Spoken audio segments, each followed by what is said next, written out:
আসসালামু আলাইকুম। প্রত্যেককে স্বাগতম জানিয়ে আজকে আরেকটি নতুন ভিডিও শুরু করছি। সেটা হলো ডেইলি কনভারসেশনে আমরা যে সেন্টেন্সগুলো ব্যবহার করে থাকি সেটাই আজকে আমি তোমাদের সাথে প্র্যাকটিক্যালিভাবে শেয়ার করব এই লেসনে। দেখো, আমরা যখন কোনো কিছু ক্রয় করতে যাই তখন ক্রেতা এবং বিক্রেতার মাঝে যে ডায়লগগুলো তৈরি করা হয় সেই ডায়লগগুলো আজকে তোমাদের সাথে আমি শেয়ার করব প্র্যাকটিক্যালি। মনে করো যে আমি একটি দোকানে কলম কিনতে গেছি। এবার দোকানদারের সাথে আমার যে কনভারসেশনগুলো হবে, কিভাবে কনভারসেশনগুলো তোমরা তৈরি করবে এবং তার সাথে কিভাবে তুমি ইংলিশে কনভারসেশন করবে সেটাই আজকে তোমাদের সাথে শেয়ার করব এই ভিডিওতে, একদম একবারে প্র্যাকটিক্যালি। দেখো, প্রথমে আমরা কলম কিনতে যাই বা যাওয়ার আগে দোকানের সামনে যে আমরা কি করি, দোকানদার যদি বয়স্ক বা অর্থাৎ রিলিজিয়াস পার্সন হয় তাহলে আমরা তাকে কি করব, সালাম দেব। যেমন আসসালামু আলাইকুম। দোকানদার অ্যাজ ইউজুয়াল সালামের উত্তর দিবে ওয়ালাইকুম আসসালাম।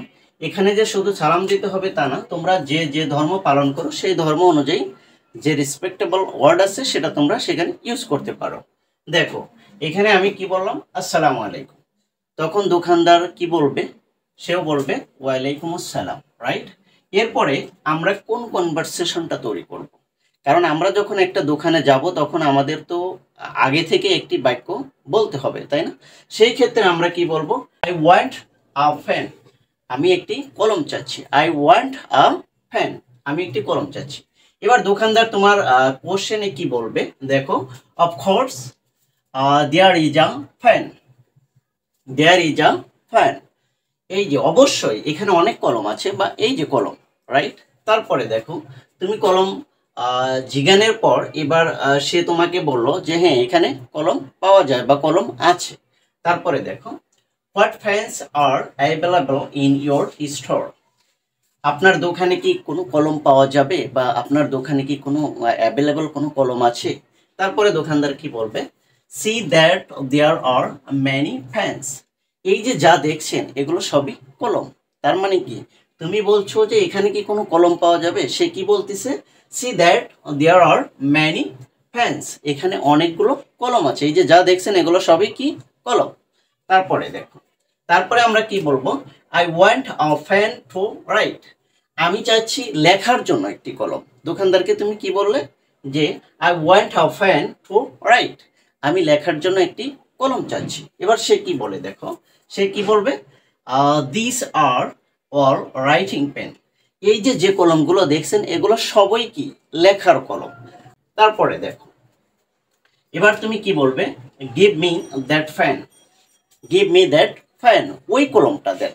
মানে অনেকগুলো কলম যখন তোমাকে দেখাবে যে এগুলো সবই লেখার কলম, তখন তুমি একটা কলম নির্দিষ্ট করে বলবে বা বলবে যে ওই কলমটা দেন। তখন তুমি কি বাক্য করবে, গিভ মি দ্যাট ফ্যান। ওই যে ওই কলমটা দেন, রাইট? তারপরে দেখো ও কি বলবে, ওকে টেক দিস। এই যে লন, এটা লন, রাইট? এরপরে দেখো, তারপরে কি বলবে, the fan is very nice. এবার তোমাকে দোকানদার একটি কলম দিল, এবার তুমি কলমটি হাতে নিয়ে দেখলে, দেখার পর কি বলবে, the fan is very nice. Wow, the fan is very nice. হ্যাঁ, কলমটি অনেক সুন্দর। তারপরে তোমার এই এক্সপ্রেশন দেখে দোকানদার এবার কি বলবে, really nice fan. Really nice fan, অর্থাৎ আপনি যে কলমটা দেখছেন সত্যি কলমটা অনেক সুন্দর। তারপরে তুমি কি বলবে, এবার কলম যেহেতু তুমি দেখেছো, এবার তোমার উচিত কলমের দাম জিজ্ঞানো। সেক্ষেত্রে তুমি কোন ডায়লগটা তৈরি করবে, how much are does it cost bro. আচ্ছা ভাই, এটার দাম কত, রাইট? এভাবেই তো আমরা কনভারসেশন করি বা আমরা কোনো কিছু ক্রয় করতে যাই, এভাবেই তো কথাগুলো বলি, রাইট? অ্যাজ ইউজুয়াল আমরা এই সেন্টেন্সগুলোই ব্যবহার করি আর সেটাকে আমরা ইংলিশে কনভার্ট করে ডায়লগ তৈরি করে আজ থেকে আমরা সেটা প্র্যাকটিস করব। দেন আমরা কি বলবো, how much does it cost bro. আচ্ছা ভাই, এটার দাম কত? এবার দোকানদার কি বলবে, ইটস প্রাইস ইজ 20 টাকা। এটার দাম মাত্র 20 টাকা। এখন তুমি কি বলবে, দেখো, the fan, the fan seems overpriced. The fan, the fan seems overpriced. অর্থাৎ তুমি কলমটার দাম শোনার পর তুমি কি বললা, যে কলমটার দাম বেশি মনে হচ্ছে। The fan seems overpriced. কলমটার দাম একটু বেশি মনে হচ্ছে। এবার দোকানদার কি বলে, দেখো, no no, it's good pen. দোকানদার বলছে না না না, এটা খুবই ভালো কলম। দ্যাট মিন্স মানে এটা খুবই ভালো কলম, যার কারণে এটার দাম 20 টাকা। দেখো তারপরে কি, tell me how much less you can keep. Tell me how much less you can keep, মানে হচ্ছিল আপনি কি আমার কাছ থেকে কিছু কম রাখতে পারবেন। আমরা অবশ্যই এটা বার্গেনিং করি, যেহেতু আমরা কখনো কোনো শপে যাই তখন অবশ্যই আমরা সেটার দাম নিয়ে আমরা কি করি, দোকানদারের সাথে বার্গেনিং করি। সেম তুমিও সেখানে বলতে পারো, tell me how much less you can keep, আপনি কি এটার দাম কম রাখতে পারবেন। এভাবেই তো আমরা বলি, রাইট? আপনি কি এটার দাম কম রাখতে পারবেন। ওকে, তারপরে দোকানদার কি বলবে, দেখো, নো ইট কস্ট 20 টাকা, না এটার দাম 20 টাকাই, আমি এর কমে দিতে পারবো না, রাইট? আচ্ছা, তারপরে কি বলবে, ইউ ক্যান কিপ 20 টাকা, এই যে নেন 20 টাকা নেন, কলমটা আমাকে দিয়ে দেন। তারপরে দোকানদার কি বলবে, ওকে। তারপরে তুমি কি বলবে, ওয়েল ইউ গিভ ইট, আপনি ওটা আমাকে দিয়ে দেন। তখন দোকানদার বলবে, ওকে আই গিভ, আমি দিচ্ছি, রাইট?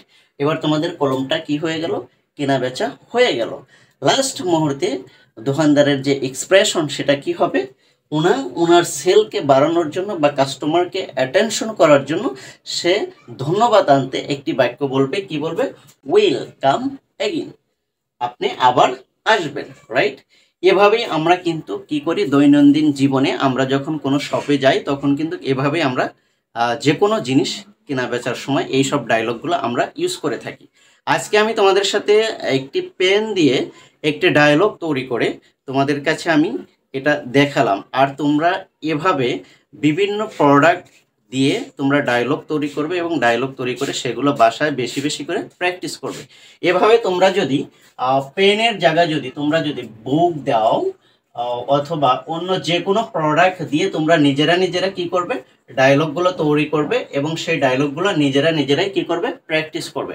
এভাবে তোমরা যদি সত্যি যদি ডায়লগগুলো যদি বেশি বেশি করে প্র্যাকটিস করো, তাহলে আমি আশা করি তোমাদের ইংলিশ যে শেখার যে ইচ্ছাটা এবং ইংলিশ ইমপ্রুভ করার জন্য তোমরা যে আগ্রহ প্রকাশ করছো, এটা তোমাদের অনেক অংশে বেড়ে যাবে।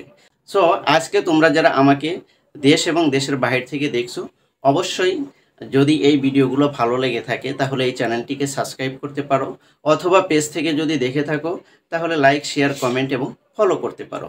Thank you so much.